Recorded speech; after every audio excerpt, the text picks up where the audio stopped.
ओम नमः शिवाय। आज गीता ज्ञान को रियल अर्थ में समझने की कोशिश करते हैं, जिसको मेरा मानना ऐसा है कि मैं उसको आत्मा मंथन के रूप में देखता हूँ। हुआ ऐसा कि मैं अपनी विचारधारा को मन में गुनगुनाते हुए चल रहा था और उतने में एक नज़र पड़ी पशु पक्षी पे। उसकी लगभग अंतिम अवस्था थी। तो जैसे मेरी रूटीन स्टाइल है, मैंने उसी हिसाब से बता दिया कि भाई आपकी आत्मा को शांति मिले, क्योंकि अभी लगता नहीं है कि ये जो पशु या पक्षी है उसकी कुछ ज़्यादा लाइफ हो। ये ऐसा कुछ दिमाग में आया कि ये जो तितलियाँ होती है जो मानसून के सीज़न में दिखती है, ठीक है, उसकी लाइफ बहुत छोटी होती है, ठीक है, और अलग तरीके से समझने की कोशिश करते हैं। तो ऐसा कुछ मनोमंथन चलता था, तो सामने से रिप्लाई आया कि तुम होते कौन हो, तुम होते कौन हो हमारे बारे में ये सब सोचने के लिए। मैं भी सोच में पड़ गया, 1 मिनट के लिए मैं भी चुप रह गया। मैंने कहा बात में तो तुम है। फिर मैंने सवाल पूछा कि भाई मतलब आपका कहने का मतलब क्या है। तो पता है कि हम जितनी भी ज़िंदगी जी रहे हैं, सपोज़ करो 1 सेकंड या 1 साल या 10 साल या 100 साल या 1000 साल, वो हमें कैसे जीना है हो हम जानते हैं, या हमें जो पृथ्वी पर अवतरित किया है उसकी अथॉरिटी है। वो जो तय करेगा उस हिसाब से जी लेंगे। यानी कि अभी जो हम जी रहे हैं वो मस्ती से जी रहे हैं, कल की हम फिक्र नहीं कर रहे, यानी कि चिंता नहीं कर रहे। उसका कहने का तात्पर्य ये था। मैं अपनी विचारधारा से बाहर आया, मुझे बात में दम लगा कि नहीं, बात तो सही है। बात किस तरह से सही है, यहाँ पे मोरल ऑफ द स्टोरी एक ही थी कि आज के दिन के अंदर हमें जीना चाहिए। हम लोग क्या करते हैं, कल यानी कि भविष्य की चिंता, और हमारा जो पास्ट है यानी जो भूतकाल है उसके बारे में हम सोचते रहते हैं। हमने खुद ने ये अनुभव में लाया हूँ, मेरे खुद के अनुभव में आया है कि कभी भी हम कम से कम एक क्षण के लिए भी प्रेजेंट नहीं होते हैं, यानी कि वर्तमान स्थिति में हम कभी रहते ही नहीं हैं। जब भी सपोज़ करिए कि हम ऑफिस पे बैठे हैं तो हम यही सोचते हैं कि अभी इसके बाद क्या होगा, ये करेंगे। ये हमारी एक मानव प्रकृति है। पता नहीं हम क्यों प्रेजेंट में जी नहीं सकते, उसके पीछे का साइकोलॉजी क्या है। हाँ, एक बात हो सकती है कि इसीलिए तो हम जो मानव संस्कृति है वो डेवलप है। उस बात से मैं आपकी इस बात से भी सहमत हूँ कि हमारा जो कल का सोचने की जो एक हैबिट है, और दूसरा जो भूतकाल यानी कि पास्ट का जो एक्सपीरियंस है, उसको कंपेयर करके हम अपना आने वाली जो समय है उसको कैसे अच्छा बना सके, उसके लिए हम सदैव और सतत और स्वतंत्र सोचते रहते हैं। और शायद इसीलिए मानव जात का इतना डेवलपमेंट हुआ है, ऐसा हम कह सकते हैं।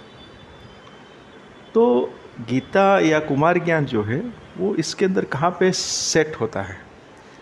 ज़रूर होता है सेट ऐसे होता है कि जैसे कि आपको मैं बता दूं, होता ऐसा है कि सपोज़ करो कि आप धर्म के लिए ये सोचते हो या कि रिलीजियस पॉइंट ऑफ व्यू आप सोचते हो, तो उसका कहने का तात्पर्य क्या था, उसका कहने का मर्म क्या था। हमारे ज़िंदगी के अंदर हर एक सेकंड कम हो रही है, ठीक है, यानी कि हम मृत्यु की ओर जा रहे हैं। हमारा एक एक सेकंड हम मृत्यु की ओर आगे बढ़ रहे हैं, ठीक है। तो हम प्रेजेंट का जो सिचुएशन है, वही समय पे हमारे पास जो कुछ भी है उसका हम आनंद नहीं ले सकते। हमारा जो रिलीजियस मैटर या गीता ज्ञान या जो कुमार ज्ञान गीता के माध्यम से जो कहना चाहता है, वो यही कहना चाहता है कि आपके पास जो भी चीज़ है, जितनी भी चीज़ है, उसका आप कितने इजी वे में या तो आप कितना अच्छी तरह से यूटिलाइज कर सकते हो, ये अपने आप को सोचने वाली बात है। सपोज़ करो कि हमारे पास 1 करोड़ रुपया है, अच्छी गाड़ी है, अच्छा बंगला है। क्या हमको रात को नींद अच्छी तरह से आती है? आप कितने बजे सोते हैं? अरे सोने का तो बात छोड़ो, हम राइट टाइम पे खाना भी नहीं खाते। आप तय करो, आप जो खाना खाते हो कौन से टाइम पे खाते हो। सोने के टाइम पे आप देखो, जब आप बेड पे जाते हो उसके बाद कितने टाइम के बाद आपको नींद आती है। बहुत सारे टॉपिक है, ज़रूर से उसके ऊपर भी बात करेंगे। जैसे कि पूरे दिन के अंदर हम एनालाइज करें अपने आप को कि हमने अपने से ही कितने लोगों का मानसिक रूप से बुरा चाहा, शारीरिक रूप से बुरा चाहा। तो ये सब जो बातें हैं वो कहीं ना कहीं हमारे शारीरिक और मानसिक स्तर को ऊपर और नीचे करती है, और जिससे हमारा शरीर का बैलेंस बिगड़ता है।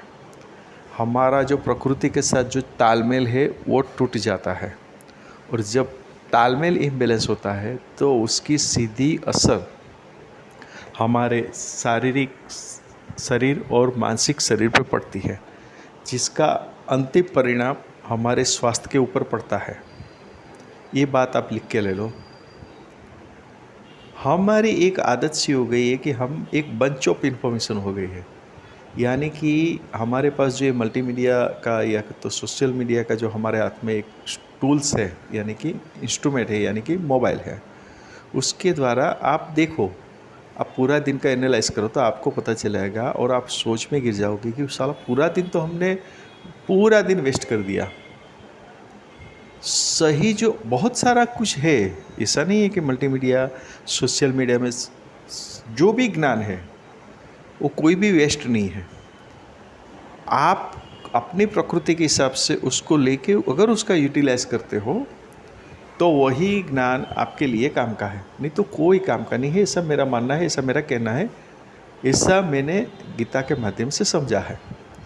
हमारे पास जितना भी बंच ऑफ इन्फॉर्मेशन है उसमें से अगर हम 5% भी यूटिलाइजेशन में ला दें तो मैं आपको लिखित में गारंटी देता हूँ कि हमारी सफलता शारीरिक और मानसिक, यानी कि जो 3 कैरेक्टर मैंने बताया, सफलता, शारीरिक अवस्था और मानसिक अवस्था, तीनों में ज़बरदस्त बदलाव दिखेंगे।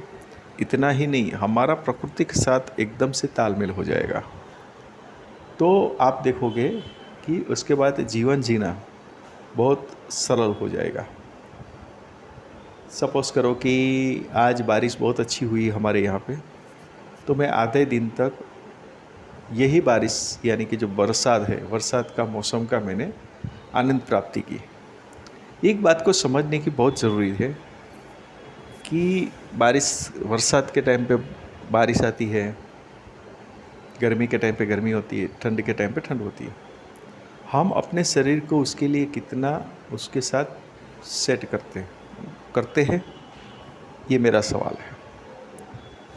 यही तो कुदरत के साथ तालमेल करने का, प्रकृति के साथ तालमेल करने का तो फॉर्मूला है। आपने देखा होगा 10 में से लगभग 9.5 लोग मानसिक रूप से अस्वस्थ होते हैं, जिसको हम दूसरी भाषा में स्ट्रेस बोलते हैं। अगर स्ट्रेस से बचना है तो एक सीधा सा फॉर्मूला है, और वो ये है कि हमें सिर्फ़ और सिर्फ कुदरत के नियम अनुसार चलना चाहिए। जिन जिन लोगों ने कुदरत के नियम से अनुसार चलना या तो रहना या तो संभलना सीख लिया है, वो अपने आप में ही एक संतुलित व्यक्ति के रूप में समाज में होता है। इतना ही नहीं, उसकी पर्सनालिटी, उसकी आभा हो, हर एक चीज़ अलग ही होती है, जो आपने देखा होगा। तो आज का इतना ही। आशा करता हूँ कि आज का ये जो टॉपिक है वो भी आपको अच्छा लगा होगा। ओम नमः शिवाय।